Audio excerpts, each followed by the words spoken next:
Doctor Vijayalakshmi madam, same question ನಿಮಗೆ ಕೇಳೋದಾದ್ರೆ, ಎಲ್ಲರೂ ಕೂಡ ಕೇಳೋದು ತುಂಬ ಚೆನ್ನಾಗಿ ಫಿಸಿಕಲ್ ಫಿಟ್ ಆಗಿರ್ತಾರೆ, ದಿನ ಬೆಳಗಾದ್ರೆ ಯೋಗಕ್ಕೆ ಅಂತ ಹೋಗ್ತಾರೆ, ಮೆಡಿಟೇಷನ್ ಮಾಡ್ತಾರೆ, ಅವ್ರನ್ನ ನೋಡ್ಬಿಟ್ರೆ 50-60 ವರ್ಷ ಆಗಿರುತ್ತೆ, ಇನ್ನು 20 ವರ್ಷದ ಹುಡುಗಿ ಥರ ಇದ್ದಾರೆ, ಅಂಥವ್ರೆ ಹಾರ್ಟ್ ಅಟ್ಯಾಕ್ನಿಂದ ಸಾಯ್ತಾರೆ. ನೀವು ಹೋಗಿ ಬಂದು ಫಿಸಿಕಲ್ ಆಕ್ಟಿವಿಟಿ ಇಲ್ಲ, ದಪ್ಪಕ್ಕಿರೋರಿಗೆ ಹಾರ್ಟ್ ಅಟ್ಯಾಕ್ ಅಂತಿರಲ್ರಿ ಅಂತ ಪ್ರಶ್ನೆ ಮಾಡ್ತಾರೆ. ಇದು ಬದನೆಕಾಯಿ ತಿಂದು ಶಾಸ್ತ್ರ ಹೇಳಿದಾಗೆ ಆಗತ್ತೆ. ಯಾಕಂದ್ರೆ ರಾತ್ರಿ ಎಲ್ಲ ಪಾರ್ಟಿ ಮಾಡಿ, ತಿನ್ಬಾರ್ದು ತಿಂದು, ಕುಡಿಬಾರ್ದ ಕುಡಿದು, ಸೇದಬಾರ್ದನ್ನ ಸೇದಿ, ಡ್ರಗ್ಸ್ ತಗೊಂಡು ಎಲ್ಲ ಮಾಡಿ ಬೆಳಿಗ್ಗೆ ನೀವು ಜಿಮ್ಮಿಗೆ ಹೋದ್ರೆ ಹೆಂಗೆ ಬದುಕಕ್ಕಾಗತ್ತೆ ಅಲ್ವೇ? ಸೊ ಜಿಮ್ ಅಂತಿರೋದು ಅದು ಕೂಡ ಒಂದು ದುರಭ್ಯಾಸ ಅಂತಾನೆ ನಾನು ಹೇಳ್ತೀನಿ.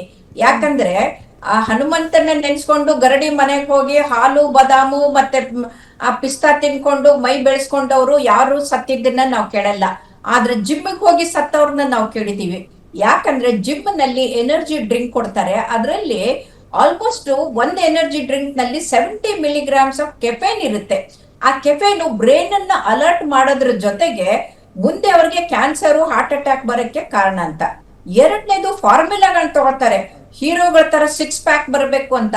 ಆ 6 ಪ್ಯಾಕ್ಸ್ ಬರೋ ಹುಚ್ಚಿನಲ್ಲಿ ಅವ್ರಿಗೆ ಬ್ಯಾನ್ ಆಗಿರೋ ಔಷಧಿಗಳು ಅಂದ್ರೆ ಡ್ರಗ್ಸು ಅದರಲ್ಲಿದೆ ಅನ್ನೋದು ಅರಿವು ಅವರಲ್ಲಿ ಇರೋದಿಲ್ಲ. ಹಾಗಾಗಿ ನನ್ನ ಗೆಳತಿ ಪಂಜಾಬ್ನಲ್ಲಿ 19-20 ವರ್ಷದ ಮಕ್ಕಳಿಗೆ ಆಂಜಿಯೋಗ್ರಾಮ್ ಮಾಡಿ ಯುವಕರಿಗೆ ಆಂಜಿಯೋಪ್ಲಾಸ್ಟಿ ಮಾಡಿದ್ನ ತೋರಿಸುವಾಗ 2 ಸ್ಲೈಡ್ಗಳನ್ನ ಹಾಕಿದ್ರು. ಅದು ಏನಂತಂದ್ರೆ ಈ ಫಾರ್ಮುಲಾಗಳ ಹೆಸರುಗಳು. ಎಷ್ಟು ತರಾತುರಿ ಫಾರ್ಮುಲಾಗಳು ಬಂದಿದೆ ಅಂತಂದ್ರೆ ನಂಬಕ್ಕೆ ಸಾಧ್ಯ ಇಲ್ಲ. ಹಾಗಾಗಿ ಯುವಕರು ಒಂದು ಪಾಶ್ಚಾತ್ಯರ ಅಂಧ ಅನುಕರಣೆ ಮಾಡ್ತಾ ಇದಾರೆ, ಇಲ್ಲ ಹೀರೋಗಳ ಹಾಗೆ ಮಾಡಕ್ ಹೋಗಿ ಝೀರೋಗಳು ಆಗ್ತಾ ಇದ್ದಾರೆ ಅಂತ ನಾನು ಹೇಳ್ತೀನಿ. ಇನ್ನೊಂದು ಪ್ರಶ್ನೆನ ನೀವು ಕೇಳಿದ್ರಿ, ಮೊದಲು ಹಾರ್ಟ್ ಅಟ್ಯಾಕ್ ಅಂದ್ರೆ ಸಿಂಪ್ಟಮ್ಸ್ ಬರ್ತಾ ಇತ್ತು, ಈಗ ಬರೋದಿಲ್ಲ ಯಾಕೆ ಅಂತ. ಇಲ್ಲಿ ವೀಕ್ಷಕರು ನೀವು ಎಲ್ಲರೂ ಅರ್ಥಕೊಳ್ಬೇಕಾಗಿದ್ದು ಒಂದು ವಿಚಾರ ಅಂದ್ರೆ, ನಮ್ಮ ಹೃದಯಕ್ಕೆ ನಾವು ಮಯೋಕಾರ್ಡಿಯಂ ಅನ್ನೋ ಮಸಲ್ ಇದೆ. ಅದು ಆಲ್ ಆರ್ ನನ್ ಫಿನಾಮಿನನ್ ಅಂದ್ರೆ ಸಿನ್ಸಿಟಿಯಂ ಅಂದ್ರೆ ಎಲ್ಲಾ ಮಾಂಸಖಂಡಗಳು ಒಂದೇ ಸಲಕ್ಕೆ ಕಾಂಟ್ರಾಕ್ಟ್ ಆಗತ್ತೆ, ಇಲ್ಲ ಯಾವುದು ಆಗದೇ ಇಲ್ಲ. ಅಂದ್ರೆ ಮುಡಿಬೇಕಾದ್ರೆ ಒಟ್ಟಿಗೆ ಮಿಡಿಯುತ್ತೆ, ತುಂಬಾ ಜೋರಾಗಿ ರಕ್ತವನ್ನ ಹೊರಗಡೆಗೆ ಹಾಕತ್ತೆ. ಯಾಕಂದ್ರೆ ಒಂದು ಸಲ ಮಿಡಿದ್ರೆ ರಕ್ತ 60,000 ಮೈಲಿ ರಕ್ತನಾಳದಲ್ಲಿ ಹೋಗ್ಬೇಕು. ಅಂದ್ರೆ ವಿಶ್ವವನ್ನ 1.5 ಪಟ್ಟು ಸುತ್ತಿ ಬಂದಷ್ಟು.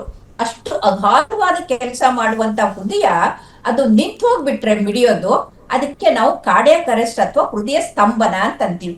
ಸೊ ಈಗೇನು ದಿಢೀರ್ ಅಂತ ಕುಸ್ತಿದಾರಲ್ಲ, ಹೈ ಡೆಸಿಬಲ್ ಮ್ಯೂಸಿಕ್ ಕೇಳ್ಕೊಂಡು DJ ಹಾಕೊಂಡು ಕುಡಿದು ಕುಣಿತಾ ಇರ್ಬೇಕಾದ್ರೆ ಕುಸಿದ್ ಬೀಳ್ತಾರಲ್ಲ, ಅವ್ರಿಗೆಲ್ಲ ಕಾರ್ಡಿಯಾಕ್ ಅರೆಸ್ಟ್ ಅಥವಾ ಹೃದಯ ಸ್ತಂಭನ ಆಗಿರತ್ತೆ.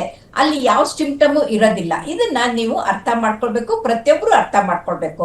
ಯಾಕಂದ್ರೆ ಹೃದಯದ ಸ್ಪೆಷಾಲಿಟಿನೇ ಅದು. ಒಂದು ಎಲ್ಲಾ ಸೇರ್ಕೊಂಡು ಕೆಲಸ ಮಾಡುತ್ತೆ, ಇಲ್ಲ ಯಾವುದು ಕಾಂಟ್ರಾಕ್ಟೇ ಮಾಡೋದಿಲ್ಲ, ಅದು ಪೂರ್ತಿ ನಿಂತು ಹೋಗ್ಬಿಡುತ್ತೆ. ಸೊ ಇವತ್ತಿನ ದಿನಗಳಲ್ಲಿ ಯಾರು ಆಲ್ಕೋಹಾಲ್ ತಗೊಂಡು, ಡಾನ್ಸ್ ಮಾಡ್ಕೊಂಡು, ಡ್ರಗ್ಸ್ ತಗೊಂಡು, ಹೈ ಮ್ಯೂಸಿಕ್ ಕೇಳ್ಕೊಂಡು ಕುಣಿತಾ ಇರ್ತಾರಲ್ಲ, ಅವ್ರು ಮದುವೆ ಮನೆಯಲ್ಲೇ ಕುಣಿಲಿ, ಎಲ್ಲೇ ಕುಣಿಲಿ ಅಲ್ಲೇ ಕುಸಿದು ಬೀಳ್ತಾರೆ. ಅದು ಹೃದಯ ಸ್ತಂಭನ ಅಥವಾ ಕಾರ್ಡಿಯಾಕ್ ಅರೆಸ್ಟ್ ಅಂತ. ನೀವು ಹೃದಯಾಘಾತ ಅಂತಂದ್ರೆ ಎಷ್ಟೋ ವರ್ಷದಿಂದ ನೀವು ಕೇಳಿದ್ರಲ್ಲ, 15 ವರ್ಷದಿಂದ ಈ ಸ್ಟೈಲ್ ಇತ್ತು ಅಂತ. ಈ 15 ವರ್ಷದಿಂದ ಮಾಡಿರೋ ತಪ್ಪದು ರಿಸಲ್ಟ್ ಇವತ್ತಿಗೆ ಬರ್ತಾ ಇದೆ. ಯಾಕಂತಂದ್ರೆ ಈ high blood pressure, high cholesterol ಮತ್ತೆ ಇವೆಲ್ಲ ಕೂಡ. ಓಕೆ, ನಾನು ನಿಮ್ಮ ಹತ್ರ ಬರ್ತೀನಿ ಡಾಕ್ಟರ್. ಮೇಡಮ್, ನಾನು ನಿಮ್ಮನ್ನು ಕೇಳ್ತೀನಿ ಈ ಪ್ರಶ್ನೆನ. ಸ್ಟ್ರೆಸ್ ಅಥವಾ ಒತ್ತಡಕ್ಕೂ ಹಾರ್ಟ್ ಅಟ್ಯಾಕ್ಕು ಎಷ್ಟು ಹತ್ತಿರದ ಸಂಬಂಧಿಗಳವರಿಬ್ರು? ಆಯಾಸ ಬೇರೆ, ಒತ್ತಡ ಬೇರೆ ಅಲ್ವಾ? ಆಯಾಸ ಅಂದರೆ ಟಯರ್ಡ್ನೆಸ್ ಅಲ್ವಾ? ಈಗ ಸಿಂಪಲಾಗಿ ಅರ್ಥ ಮಾಡ್ಕೊಳ್ಳೋಣ.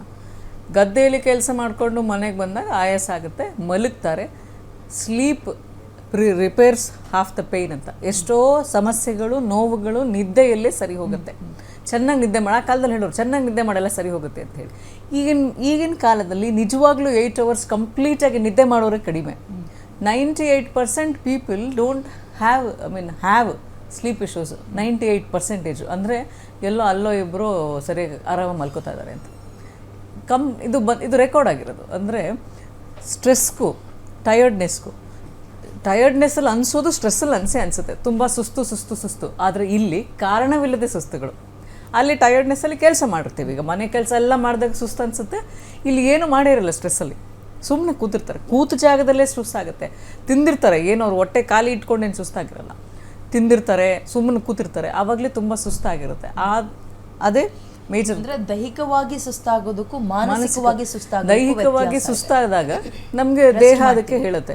ಮಾನಸಿಕವಾಗಿ ಸುಸ್ತೇನಾಗುತ್ತೆ, ಅದು ಡಬಲ್ ಎಕ್ಸ್ಟ್ರಾ ಸಿಂಪ್ಟಮ್ಸ್ ಕಾಣುತ್ತೆ, ತುಂಬ ಜಾಸ್ತಿನೇ. ನೀವು ಎಷ್ಟೇ ಹೇಳ್ಕೊಂಡ್ರು ಎದ್ದೋಗೋಕ್ಕಾಗಲ್ಲ. ಎಷ್ಟೋ ಸತಿ ಇಲ್ಲ ನಾನು ಸರಿಗಿದ್ದೀನಿ, ನಾನು ಎದ್ದೋ ಕೆಲಸ ಮಾಡಬೇಕು, ಆಗೋದೇ ಇಲ್ಲ ಅವ್ರ ಕೈಗೆ, ಸಾಧ್ಯನೇ ಆಗಲ್ಲ. ಅಷ್ಟು that's direct effect of stress on the body. Stress, tiredness ಅಂದರೆ ನಾವು ಮಲ್ಕೊಂಡು ಆದಮೇಲೆ, ಈಗ ನಾವು ಮನೆಗೆ ಹೋದ್ವಿ, ತುಂಬ ತಿರುಗಾಟ ಮಾಡಿರ್ತೀವಿ, ಕೆಲಸ ಮುಗಿಸ್ಕೊಂಡು ಮನೆಗೆ ಹೋಗ್ತೀವಿ, ಆರಾಮಾಗಿ ಮುಖ ಎಲ್ಲ ಹೇಳ್ತಾರಲ್ಲ ಹಳೆ ಕಾಲದಲ್ಲಿ, ಮನೆಗೆ ಹೋಗಿ ಕಾಲು ಕೈ ತೊಳ್ಕೊ, ಮುಖ ತೊಳ್ಕೊ, ಒಂದು ಲೋಟ ಕಾಫಿ ಕುಡಿ, ಕೂತ್ಕೊಂಡು ನೆಮ್ಮದಿಯಿಂದ ಕೂತ್ಕೊಂಡು ಮಾತಾಡೋ, ಆಯಾಸ ಕಡಿಮೆ ಆಗುತ್ತೆ ಅಂತ. ಆಯಾಸ ಅದು ಸ್ಟ್ರೆಸ್ ಕಡಿಮೆ ಆಗಲ್ಲ. ಅದು ಸ್ಟ್ರೆಸ್ಸು ಕಾನ್ಸ್ಟೆಂಟಾಗಿ ಏನು ಮಾಡ್ತಿದ್ರು, ನನ್ನ ಬೇಕಾದವರ ಮಧ್ಯೆ ನಾನು ಇದ್ರೂ ಮನಸ್ಸಿಗೆ ಸಮಾಧಾನ ಆಗಿಲ್ಲ, ಏನೋ ಹಿಂಸೆ ಅನ್ನೋ ಥರ ಅನಿಸ್ತಾ ಇರುತ್ತೆ. ಈಗ ಹಾರ್ಟ್ ಅಟ್ಯಾಕ್ ಕೇಸ್ಗಳು ಜಾಸ್ತಿ ಆಗ್ತಾ ಇದ್ದಂತೆ ಸ್ಟ್ರೆಸ್ಸು ಕೂಡ ಇತ್ತೀಚೆಗೆ ಜಾಸ್ತಿ ಆಗ್ತಿದೆ ಅಂತ ಅನ್ಸುತ್ತೆ ನಿಮಗೆ? ತುಂಬಾ ಜಾಸ್ತಿ ಆಗ್ತಿದೆ. ಇನ್ಫ್ಯಾಕ್ಟ್ ಅದೇ ನೀವು ಹೇಳಿದ್ರೆ ಏನು ಮೇಡಮ್ ಹೇಳಿದ್ದೇ ಹೇಳ್ತಾರೆ ಅಂತ, but that is the truth. ಚಿಕ್ಕ ಮಕ್ಕಳಲ್ಲಿ madam will be able to tell you even better. Developmental ಫೇಸಸಲ್ಲಿ, ನಮ್ಮ ಡೆವಲಪ್ಮೆಂಟಲ್ ಫೇಸಸಲ್ಲಿ ನ್ಯೂರೋಮಸ್ಕ್ಯುಲರ್ ಕೋಆರ್ಡಿನೇಷನ್ಗೆ ನಾವು ಪೆನ್ನು ಪುಸ್ತಕ ಇಟ್ಕೊಂಡು ನಾವು ಬರೀತಾ ಇದ್ವಿ, ಅದೇ ನಮಗೆ ಎಂಟರ್ಟೈನ್ಮೆಂಟು. ಇವತ್ತು ಅದು ಅಲ್ವೇ ಇಲ್ಲ.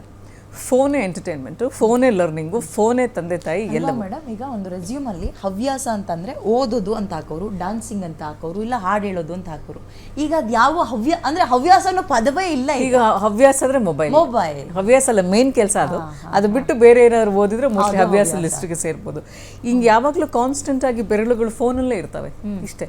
ಈಗ ಹೊಸದಾಗಿ ಒಂದು ಕಾಯಿಲೆ ಬಂದಿದೆ, ಡಿಜಿಟ್ ಅಟ್ರೋಫಿ ಅಂತ ಹೇಳಿ. ಅಂದರೆ ಈ ಬೆರಳುಗಳು ಸೆನ್ಸೇಷನ್ನೂ ಕಳ್ಕೊಂಡ್ಬಿಡ್ತಾ ಇದೆ, ಯಾಕೆ ಕಾನ್ಸ್ಟೆಂಟ್ ಆಗಿ ಮೊಬೈಲ್ನ ಯೂಸ್ ಮಾಡ್ತಾ ಇರೋದ್ರಿಂದ.